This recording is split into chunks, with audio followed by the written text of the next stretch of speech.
오늘 함께 나누실 하나님 말씀은 로마서 2장 12절에서 16절까지입니다. 저와 여러분이 한 절씩 교대로 읽으시겠습니다.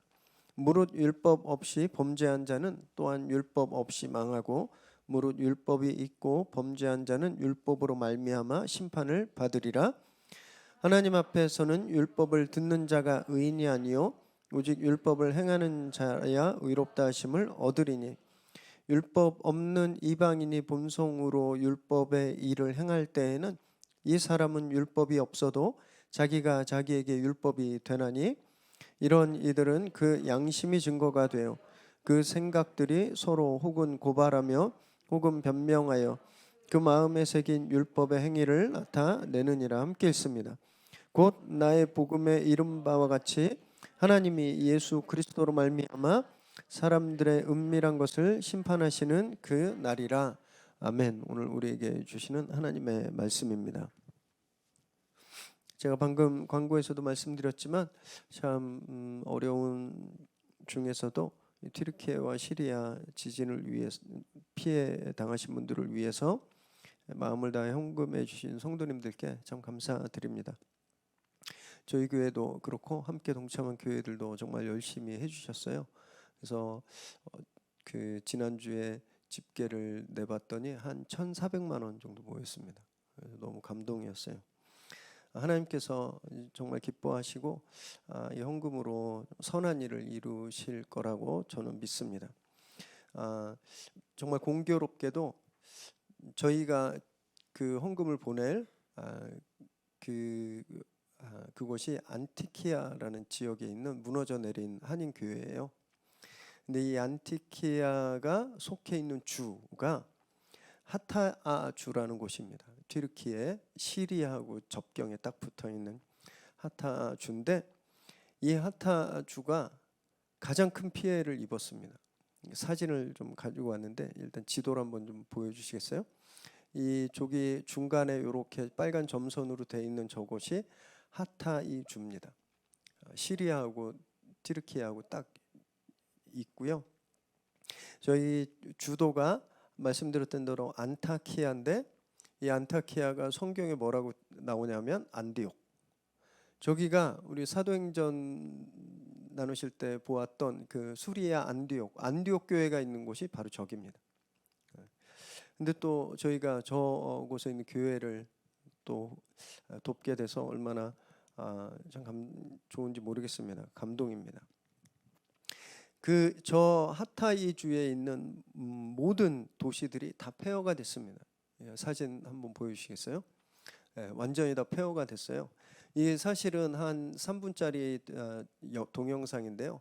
제가 옛날에 교회에서 설교 때 쓰면 괜찮겠지 하고 동영상을 가지고 와서 틀었더니 유튜브에 올리다가 걸렸습니다. 저작권 때문에. 그래서 동영상 못 갖고 오고 캡처만 해왔어요. 좀 궁금하신 분은 제가 링크를 보내드리겠습니다. 한번 보시면 참 도전이 되는 영상이에요. 폐허가 됐죠. 그런데 이 하타이주가 다 무너졌는데 이 주에서 단 한 도시가 건물이 하나도 무너지지 않은 곳이 있었습니다. 저 아까 그 지도에서 보면 이 하타이주의 북쪽 끝에 있는 인구 한 4만 2천 명 정도 좀 작은 규모의 도시죠. 에르진이라는 곳입니다. 바로 저 하타이주의 끝에 있는 에르진. 사망자가 한 명도 없어요. 중상자도 한 명도 없습니다. 마치 지진이 안 일어난 것 같은 그런 상태인 거예요. 어떻게 이런 일이 가능했을까? 그래서 그 기자들이 가서 시장에게 물어봤습니다. 근데 이 시장 이름이 발음하기 좀 어려운데 웨케스 엘마 소글루라고 하는 이 시장이에요. 되게 젊은 분이죠. 이 시장이 한 말이 서브타이틀로 나와 있는데 나는 단지 불법 건축 시도를 일절 용납하지 않았을 뿐입니다라는 거예요. 자기가 특별히 한 일은 없고 자기가 한 일은 법을 철저하게 지키게 했다라는 겁니다. 법을 지켜서 건축하게 만들었다는 거예요. 이분이 2019년에 시장에 당선되었습니다. 근데 마침 그때 터키에 어떤 법이 의회를 통과했냐면 지진 대비법이라는 게 국회를 통과했어요. 이제 법이 만들어진 거예요. 지진이 자주 일어나는 곳, 지진이 일어날 만한 곳엔 모든 건물들이 콘크리트를 더 많이 넣어서 좀 강화하고 그 안에 철강을 더 넣어서 보강하라는 거예요. 그 내진 설계를 잘 하라는 겁니다. 그래서 지진이 와도 무너지지 않게. 왜냐하면 1999년에 이미 북서부에 대지진이 일어나서 그때도 17,000명이 죽었습니다. 그래서 한 10년 정도, 한 20년 정도 이들이 법을 만들어서 이 법이 통과된 거예요. 그리고 이 엘마 소글루 시장이 자기가 당선되고 나서 그 법을 철저히 지키게 한 겁니다. 어떤 일이 일어났을까요? 건축업자들하고 건물주한테 민원이 수도 없이 쏟아졌대요. 우리 건물만 좀 예외로 해주면 안 되겠냐? 비용이 너무 많이 드는데 우리만 좀 봐주면 안 되겠냐? 철저하게 거절했답니다. 모든 청탁, 로비, 민원을 다 거절하고 철두철미하게 법을 집행하고, 그래도 공무원들이 이렇게 좀 아는 사람 봐주려고 하면 모아놓고 정신교육 시키고 직접 가서 점검하고 그랬대요. 그랬더니 인기가 좋았겠습니까? 비난이 말도 못했대요. 다음엔 재선될 가능성이 없다라고 말할 정도로 비난하는 목소리가 들끓었고, 또 이 건축업자들의 청탁을 받은 정치권의 압력도 정말 엄청 거셌다고 해요. 그래도 그는 절대 굽히지 않았습니다. 이거 하나만 내가 반드시 지킨다. 법을 지키게 한다. 그 결과가 바로 저런 기적을 만들어낸 겁니다. 사망자 제로, 기적의 도시를 만들어낸 거예요. 다른 도시들은 어땠을까요? 다른 주는 거긴 그 법이 없었을까요? 이 법은요, 트리키의 법입니다. 그 다른 주정부도 다른 도시에도 다 이 지진 대비법이 있었어요. 그런데 그 법이 있다라는 것 그 자체로는 지진에 아무 소용이 없었다는 겁니다. 그 법을 실행하니까, 그 법을 따라 하니까 그때 지진으로부터 안전할 수 있게 된 거죠. 소유하고 있는 것만으로는 완전하지 않습니다. 가지고 있는 것을 행해야 되는 거예요. 그게 진짜 파워가 있는 거거든요. 바울이 로마서 2장에서 계속 하고 있는 이야기가 바로 이런 얘기입니다. 유대인들은 자기들이 율법을 가지고 있어서 자기들은 급이 다른 사람이라고 생각했습니다. 그 아브라함의 후손이고 하나님 모세를 통해서 율법을 주셨잖아요. 그러니까 우린 너희들하고 율법이 없는 너희들과 달라. 우리는 그냥 갑이야. 우린 신분이 달라. 이렇게 생각하고 있었는데 바울이 그들에게 그게 아니야라고 말하는 거예요.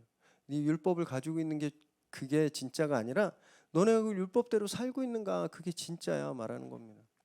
율법을 가지고 있으면서 율법 없는 이방인들과 똑같이 살면 그 망하는 거야, 이렇게 이야기하고 있는 거죠. 이 튀르키의 이 사건과 똑같죠. 법이 있는 걸로 그것만으로 충분하지 않았습니다. 그 법을 행할 때 지진으로부터 보호받는 거잖아요. 그 이야기를 바울이 오늘 하고 있는 겁니다. 오늘 저희가 이 말씀을 나누실 때 우리도 그런 결단이 있으면 좋겠습니다. 성경을 머리에 저장하고, 아니면 내가 어떤 그 행하고 있는, 내가 그 속해 있는 어떤 그런 교회라든지 예배라든지 이런 것들이 아니라, 거기서 끝나는 것이 아니라 그것을 내가 진짜 따라 살고 우리 삶에서 행해야겠다, 이런 결단이 저와 여러분 가운데 있게 되기를 바랍니다. 12절 읽습니다. 시작. 무릇 율법 없이 범죄한 자는 또한 율법 없이 망하고, 무릇 율법이 있고 범죄한 자는 율법으로 말미암아 심판을 받으리라. 바울은 앞에서 무엇을 이야기했냐면요, 유대인이나 이방인이나 하나님 앞에서 똑같다, 동등하다, 이렇게 주장했습니다. 그랬더니 한 가지 문제가 있는 거예요. 진짜 같을까라는 거죠. 유대인과 헬라인은요, 인종, 민족만 다를 뿐만이 아니라 근본적으로 이 둘의 다름이 있었는데 율법입니다. 하나님이 율법을, 당신을 계시하신 말씀을 유대인들에게만 주셨거든요. 그러니까 유대인들은 율법을 가지고 있는 사람들이에요. 근데 헬라인들은, 이방인들은 율법을 가지고 있지 않죠. 이 율법, 모세를 통해서 이스라엘에게 주어진 이 율법은 이방인들은 한 번도 가져본 적이 없습니다. 그런데 어떻게 유대인과 이방인이 헬라인이 같다고 말할 수 있을까요? 바울도 이것을 알고 있었어요. 반발할 것을. 그래서 바울이 유대인과 이방인의 차이는 먼저와 나중의 차이일 뿐이야라고 지난 본문에서 이야기한 거죠. 순서의 차이가 있을 뿐이지 율법을 가지고 가지고 있지 않다의 차이가 구원에 관계된 문제는 아니다라고 바울이 말했던 겁니다. 그렇다고 율법이 없으면 그럼 죄에서도 자유로운가? 그렇지 않다고 말하는 거예요. 율법이 없으니까 나는 죄를 저질러도 유죄 판결을 면할 수 있을까? 현실에선 그럽니다. 법이 만들어지기 전엔 그 법을 어기더라도 처벌할 수 없어요. 그래서 늘 새로운 법이 만들어지는 겁니다. 처벌하기 위해서. 그죠? 이것처럼 우리도 법을 몰랐으니까 그 법을 어겨도 괜찮은 건가? 이방인들은 율법을 모르니까 하나님이 원하지 않는 삶을 살고 죄를 다 저질러도 이 사람들은 심판을 피해갈까? 바울이 그게 아니라는 겁니다. 죄 때문에 법을 몰라도 망하는 거다라고 말하고 있어요. 이 반면에 유대인들은 그럼 율법이 있으니까 모든 죄에서 안전한 것인가? 마치 부적처럼 이렇게 가지고 있으면 죄가 피해가고 죄를 저질러도 망하지 않는가? 그렇지 않다라고 말하는 겁니다. 율법을 가진 사람이 유대인이 죄를 저지르면 그들이 가지고 있는 율법의 조항으로 심판받는다라는 거예요. 이렇게 좀 생각해 보시면 더 이해하시기 쉬운데요. 여기 법 전공하신 분이 한 분 계시나요? 네, 저분 상담하시는데 원래 전공 법 했습니다. 법. 네.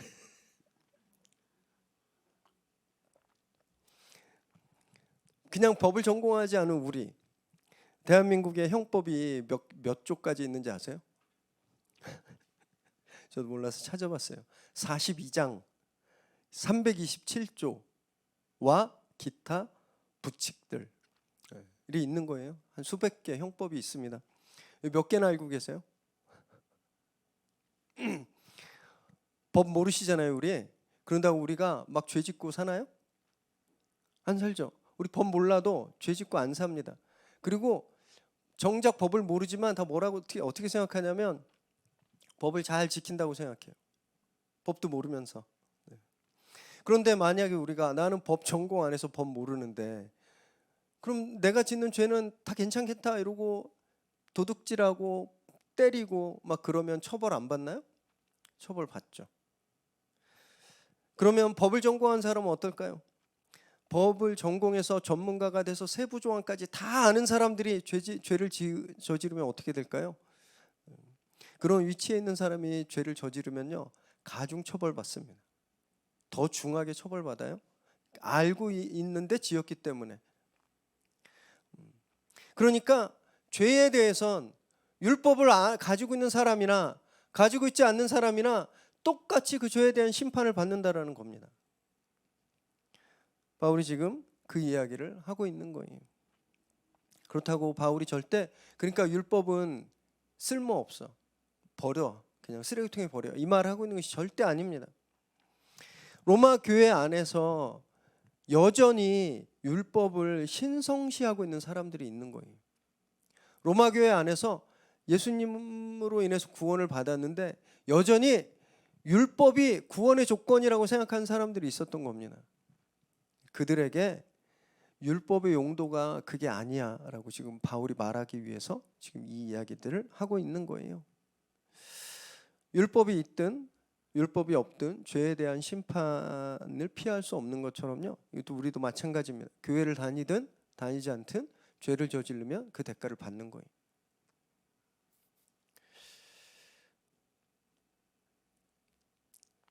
교회 다니지만 예수 믿지만 죄 지으면 너 구원 취소, 이게 이 말씀 드리는 거 아닙니다. 저는 지금 구원에 대한 말씀 드리는 게 아니라 죄에 대한 대가에 대한 거예요. 죄에 대한 책임, 징계.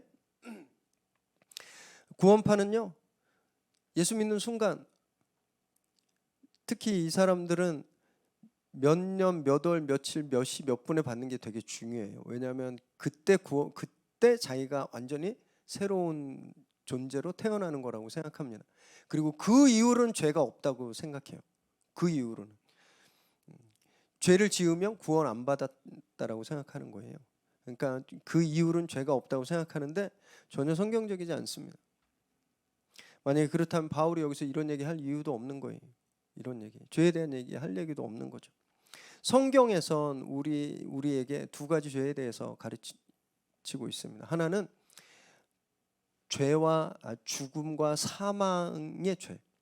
이게 해결되지 않으면 우린 그냥 영원한 죽음에 가는 것. 아담과 하와의 타락으로부터 우리에게 주어진 그런 죽음의 죄가 있어요. 근데 그 죄는 예수님이 해결해 주셨습니다. 예수님이 당신의 생명을 십자가에서 우리를 위해 주심으로 그 죄가 해결되었어요. 그래서 우린 사망의 죄는 이제 해결됐습니다. 그러면 다 해결된 건가요? 근데 왜 우린 계속 죄 짓고 우린 왜 계속 죄 때문에 괴로워할까요? 두 번째 죄가 있기 때문에 그래요. 우리가 아담과 하와가 타락함으로써 하나님이 우리에게 주신 거룩한 하나님의 형상을 우리가 잃어버렸습니다. 우리가 잃어버리고 우리 몸은 이제 죄만 저지르게 화학 변화를 일으켰어요. 다시 못 가요. 완전히 질적으로 변해버린 거예요. 그렇기 때문에 예수님이 우리에게 씌워진 사망의 죄를 거둬주셨지만 우리 몸은 다시 돌아가지 못하는 겁니다. 우리 몸은 계속 죄에 묶여서 살아갈 수밖에 없는 거예요. 이 한계가 이거 안 변해요. 그래서 예수님께서 오시는 날 다른 육체를 입는 겁니다. 부활의 육체를 입는 거예요. 더 이상 죄에 끌리지 않는 육체, 더 이상 사라지고 소멸하고 아프고 죽지 않는 그 새로운 부활의 육체를 우리가 입는 거예요. 그것을 예수님이 부활하시면서 보여주셨습니다. 어떤 건지 우리에게 잠깐 보여주셨어요. 시간과 공간을 초월하는. 그래서 우리는 그때까지 예수님을 만나서 예수님 오셔서 예수님을 만나서 이 몸이 아니라 부활의 몸을 입기 전까지는 우리 몸은요 죄를 안고 살아갈 수밖에 없는 겁니다. 끊임없이 죄를 지을 수밖에 없는 거예요. 이제는 어떻게 되는가? 회개해야죠. 이제는 회개해야 되는 겁니다. 그래서 우리가 날마다 회개해야 되고 죄 지을 때마다 회개해야 되는 거예요. 근데 구원파는 이것까지 부정하는 겁니다. 그래서 반성경적인 거예요. 그래서 문제가 많이 일어나는 거예요. 이단 교주들이 다 자기들이 신이라 그러잖아요. 죄가 아니라 그러는 겁니다. 범죄를 저지르면서. 그러지 않습니다. 율법을 가진 이스라엘도 죄를 저지르고 그 죄에 대한 대가를 반드시 그 심판을 받는 것처럼 예수를 믿는 우리도 죄를 저지르면 그 죄에 대한 대가를 반드시 받아야 되는 거예요.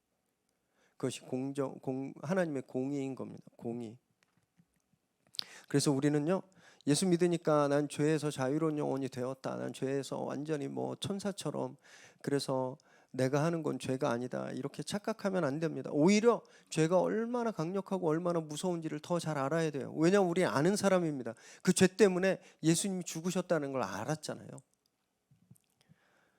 그래서 죄를 멀리하려고 늘 몸부림치고 말씀 앞에 나와서 말씀에 내 삶을 맞추고 작은 죄라도 지으면 즉시 회개해야 되는 거죠. 그리고 다시는 죄를 반복해서 짓지 않도록 성령님의 도우심을 늘 구해야 하는 겁니다. 이것이 우리들의 삶이 되어야 하는 거예요. 13절 읽습니다. 시작. 하나님 앞에서는 율법을 듣는 자가 의인이 아니요 오직 율법을 행하는 자라야 의롭다 하심을 얻으리니. 바울은 내친김에 이렇게 이야기해요. 하나님 앞에서는 율법을 듣는 사람이 의로운 게 아니다라고 말합니다. 하나님 앞에서는 그 율법을 실천하는 사람이 의롭다고 인정받는다 이렇게 말하고 있어요. 모르셔도 되는데 이 구절을 가지고 정말 아주 오랜 세월 성경을 연구하는 학자들끼리 이렇게 디베이트하고 있습니다. 막 이렇게 논쟁하고 있어요. 이 구절은 바울이 쓴 게 아니다 이렇게 말하는 분들이 있고 이 구절은 바울이 쓴 게 맞다 이렇게 말하는 분들이 있습니다. 왜냐하면 이 구절을 그냥 문자 그대로 보면 행해야 구원을 받는다고 받아들여지기 때문에 그렇습니다. 율법을 행해야 의로움을 받는다는 거잖아요. 그러니까 무엇을 실천해야 의로움, 구원을 받는다라고 바울이 여기서 분명히 쓰고 있기 때문에 바울이 말한 믿음으로 구원을 얻는다라고 하는 이 신칭이 믿음으로 구원을 얻는다라고 하는 바울의 생각과 정면으로 충돌하고 있습니다. 그래서 이 구절 굉장히 컨트로버셜한 구절이에요. 저도 이렇게 고민하고 이거 어떻게 설명드려야 되는지 참 되게 고심했습니다. 먼저 이 선언은요, 굉장히 민감한 말입니다. 굉장히 민감한 말. 여기 율법을 듣는다라고 되어 있잖아요. 율법을 듣는다. 이거 그냥 지금 우리 성도님들처럼 제 설교를 앉아서 듣는 그런 차원의 듣는 게 아니에요. 신명기 6장 4절 5절 함께 읽겠습니다. 시작. 이스라엘아 들으라, 우리 하나님 여호와는 오직 유일한 여호와이시니 너는 마음을 다하고 뜻을 다하고 힘을 다하여 내 하나님 여호와를 사랑하라. 여러분들이 너무너무 잘 아시는 쉐마 이스라엘 구절입니다. 율법의 핵심 중에 핵심이에요. 듣는 게 그냥 앉아서 그냥 듣고 마는 게 아니라 쉐마예요. 쉐마. 마음과 뜻과 정성을 다해서 하나님께 집중하고 하나님의 말씀을 듣는 것, 그냥 신앙생활 자체입니다. 율법을 듣는 건 그래서 굉장히 거룩하고 신성한 일이었어요. 유대인들이 다 그렇게 믿었습니다. 그런데 바울이 지금 뭐라고 얘기하는 거예요? 쉐마가 의롭게 되는 게 아니다라고 말하는 거예요. 이 말을 베베 집사님이 카랑카랑하게 딱 말씀하셨을 때 유대인들이 어떤 반응을 보였을까 한번 상상해 봤어요. 엄청난 충격에 사로잡혔을 겁니다. 쉐마가 아니라니.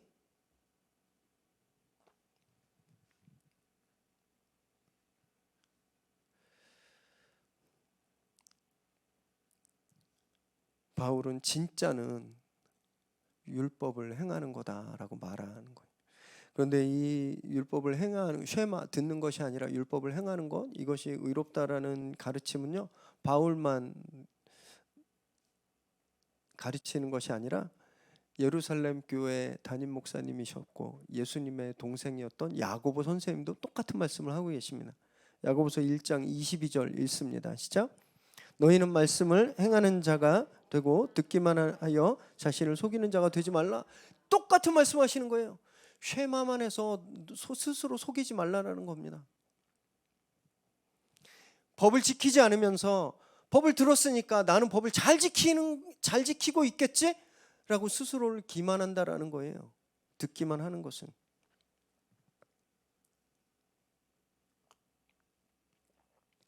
그럼 이렇게 생각하실 수도 있죠. 그러면 율법을 다 지키면 구원받는 거구나. 이 문장은 충분히 그렇게 해석이 가능한 문장입니다. 하지만 바울은 절대 그런 의도로 행함을 이야기하지 않았습니다. 당시 율법 조항, 지금 저희 이제 구약의 율법 조항이 총 613개가 돼요. 구약 성경의 율법 조항이 총 613개, 그리고 거기서 파생된 실천법들이 있습니다. 적용법들이 있어요. 그리고 해석법들이 있어요. 수도 없이 많습니다. 법이. 이 세상에 그걸 누가 다 지킬 수 있겠습니까? 불가능합니다. 그래서 저는 확신해요. 바울이 율법을 행하는 자라야 의롭다 하심을 얻는다라고 말하고 속으로 코테이션 마크 치고 그런데 불가능해. 저는 그렇게 말하고 있다고 생각해요. 왜냐하면 4장에서 바울이 믿음에 대해서 이야기하기 때문에 그렇습니다. 4장에서 믿음에 대해서. 그래서 종합해 보면 여기서는 행해야 구원을 받는다. 행함이 구원의 조건이라는 것을 말하는 것이 아니라 율법을 가지고 있지만 전혀 율법과 다른 삶을 살고 있으면서 이방인들을 무시하고 이방인들을 정죄하는 유대인들의 실상이 의롭지 못한 거야 라고 바울이 그들을 고발하기 위해서 여기서 행함을 말하고 있다. 이렇게 이해하시면 되는 거예요. 유대인들이 그렇게 안식일마다 회당에 가고 율법을 들었다고 해서 하나님의 그 죄사함의 은혜를 얻을 수 없는 것처럼요, 우리도 똑같습니다. 우리 단지 교회 가서 매주일 예배 드린다고 그 자체가 우리를 구원하는 게 아니에요. 성경을 일독하고 백독하고 천독한다고 해서 그 이단 누구는 천독했다는데 순 거짓말입니다. 그런다고 그냥 거룩해지는 게 아니라는 거예요. 말씀을 그렇게 가지고 있는 데서 끝나는 것이 아니라 삶으로 우리가 살아내려고 끊임없이 노력해야 그때 정말 거룩해지는 겁니다. 오해하시면 안 돼요. 구원받기 위해서 그렇게 살라는 말씀이 절대 아닙니다. 구원을 받았으니까 마땅히 그렇게 살아야 된다라는 거예요. 그것이 구원받은 것의 증거라고 바울이 이야기하고 있는 겁니다. 저와 여러분이 그런 믿음 생활을 하시면 좋겠어요. 그냥 머리를 아니라 말씀을 머리에 저장하고 거기서 끝나는 것이 아니라 저장된 말씀이 우리의 손과 발을 통해서 우리 삶을 통해서 계속 실천적으로 흘러나오는 그런 살아있는 믿음 생활을 하는 저와 여러분 되시기를 주님의 이름으로 축원합니다. 14절 15절 읽습니다. 시작. 율법 없는 이방인이 본성으로 율법의 일을 행할 때에는 이 사람은 율법이 없어도 자기가 자기에게 율법이 되나니 이런 이들은 그 양심이 증거가 되어 그 생각들이 서로 혹은 고발하며 혹은 변명하여 그 마음에 새긴 율법의 행위를 나타내느니라. 바울이 이제 다시 이방인에 대해서 이야기를 합니다. 그래서 여기 괄호가 쳐져 있는 거예요. 원어에는 원어 번역본에는 괄호가 없습니다. 앞에서 계속 유대인에 대한 이야기를 하다가 여기에 두 구절이 이방인에 대한 이야기를 하고 있기 때문에 사본을 만들면서 이 원어 헬라어 본을 이제 다른 버전으로 만들면서 헷갈릴까봐 괄호를 쳐준 거예요. 요거는 이방인에 대한 이야기야 이렇게 하려고 괄호를 추가한 겁니다. 바울은 이방인들이 망하는 이유가 무엇인지 여기서 부연 설명하고 있는 겁니다. 율법을 몰라서가 아니라는 거예요. 그들도 무엇이 잘못되고 잘된지 알 수 있다라고 말하는 겁니다. 양심이라는 거예요. 양심. 그들 속에 있는 양심이 어느 정도 율법의 역할을 감당하고 있기 때문에 율법이 없더라도 율법을 모르더라도 충분히 그것만으로도 죄에 대한 심판을 받을 수 있다라고 말합니다. 1장 20절에서 바울이 그랬잖아요. 하나님께서 이 창조 때부터 당신의 보이지 않는 능력과 신성을 모든 만물에 다 알게 하셨다. 다 침투시켜 놓았다. 이렇게 말씀하셨잖아요. 우리에게 주신 그것, 우리 사람에게 하나님을 알만한 것을 심어 주신 것, 그것이 바울이 여기서 말하고 있는 양심입니다. 양심.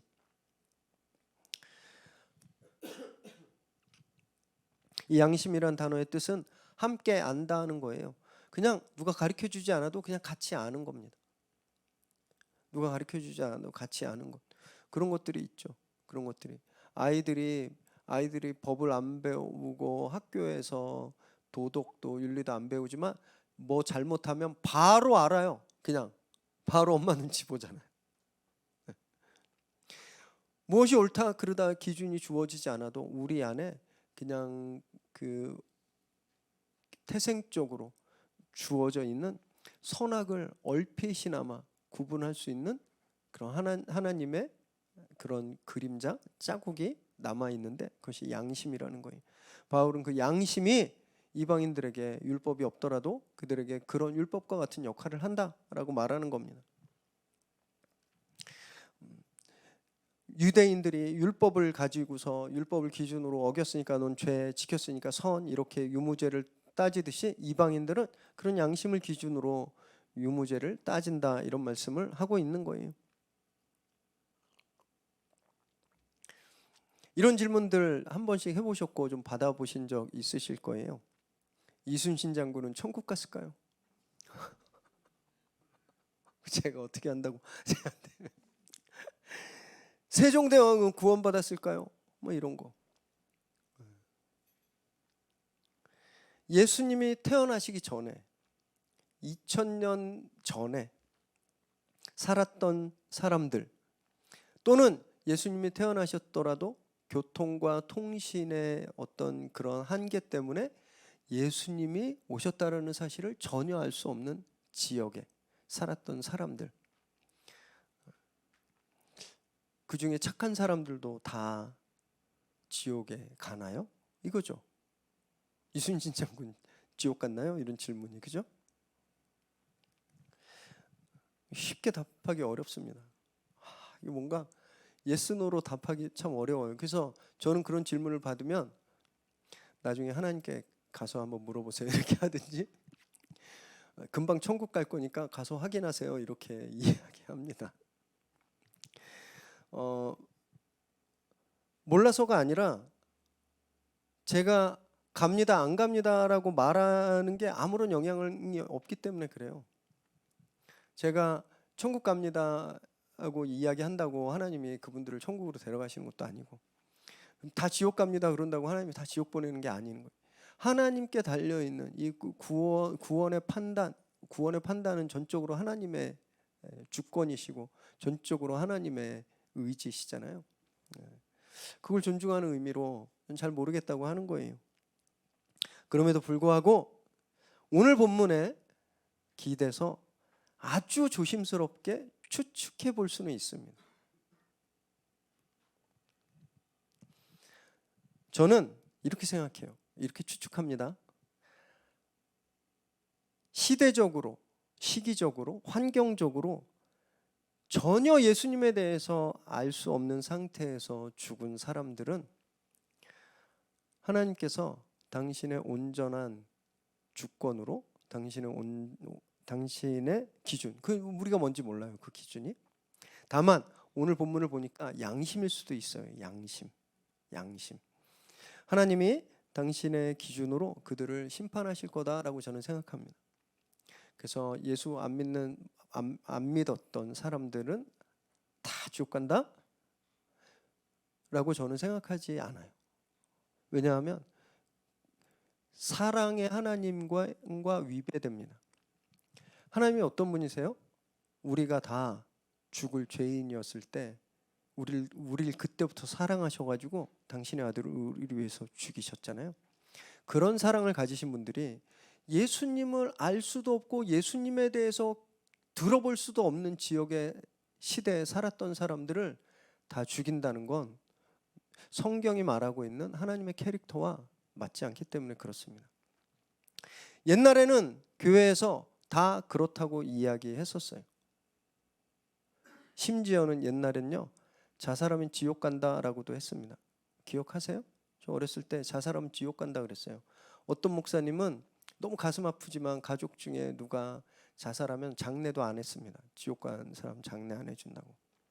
그런데 지금은 다 그렇게 이야기하지 않아요.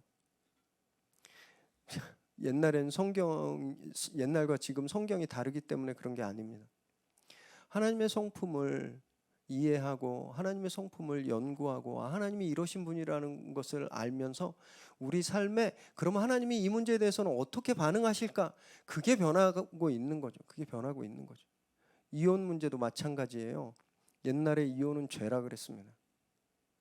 심한 가정 폭력을 당하고 학대를 당해도 절대 이혼하면 안 된다고 죄라고 그랬어요. 지금은 다릅니다. 이제 이혼은 죄와 아무 상관이 없는 거예요. 신앙과 아무 상관없는 문제입니다. 이런 문제도 마찬가지죠. 그렇게 접근해야 돼요. 예수님 모르던 시대 그 사람들 다 지옥 가나? 아닙니다. 이 말씀을 가지고 우리는요, 그래서 그냥 섣부른 일반화를 피해야 됩니다. 다 죽는다, 다 지옥 간다, 뭐 이런 말 피하고요. 그냥 우리는 우리가 해야 할 것만 열심히 하면 되는 거죠. 우리가 해야 할 것이 무엇인가? 바울이 말한 대로 우리가 아는 걸 실천하면서 사는 겁니다. 우리가 아는 걸 행하면서 사는 거예요. 그래서 하나님 앞에 의로움 받은 사람처럼 살아가는 거, 이것이 우리가 해야 되는 일인 겁니다. 가끔 보면요, 예수 믿지 않는데 훨씬 더 양심적이어서 선하게 살아서 예수 믿는 우리를 부끄럽게 하는 그런 분들이 많이 계시죠. 그런 걸 보면서 도전받아야 되는 거예요. 내가 최소한 저분보다는 더 거룩한 삶을 살아야 되지 않을까? 내가 최소한 예수 안 믿고 착하게 사는 사람보다 더 선한 삶을 살아야 되지 않을까? 이런 도전을 해야 된다는 거죠. 저희들이. 저와 여러분이 그렇게 부끄럼 당하지 않도록 하나님 앞에서 또 세상 앞에서 떳떳하고 당당한 그런 삶을 살게 되시기를 정말 바랍니다. 16절 읽습니다. 시작. 곧 나의 복음에 이른 바와 같이 하나님이 예수 그리스도로 말미암아 사람의 은밀한 것을 심판하시는 그날이라. 바울이 이제 여기에서 심판의 날에 대해서 말합니다. 하나님이 은밀한 것을 심판하시는 그날이 온다라는 거예요. 예수께서 다시 오시는 날 이 심판이 이루어진다라는 거죠. 그땐 감춰져 있는 것들, 남들 몰라요. 몰래 지은 죄까지 다 드러나게 된다라는 겁니다.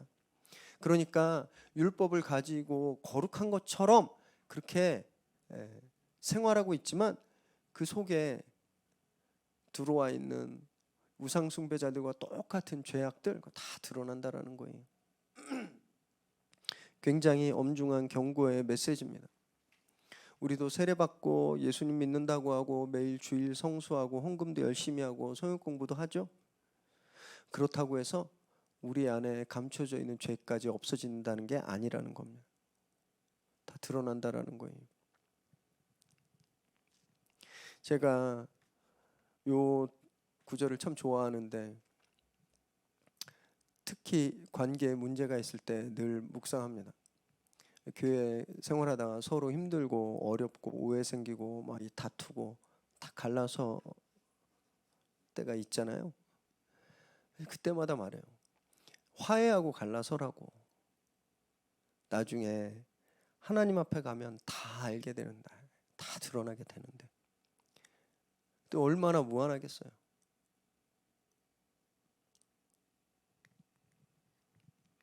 오해를 당할 때도 그렇습니다. 나중에 다 알게 되겠지. 하나님 앞에 서면. 물론 지금 우리 시간엔 그 시간이 먼 것 같지만 영원이라는 시간 속에서는 진짜 찰나와 같은 순간이거든요. 조금만 기다리면 다 알게 되는 겁니다.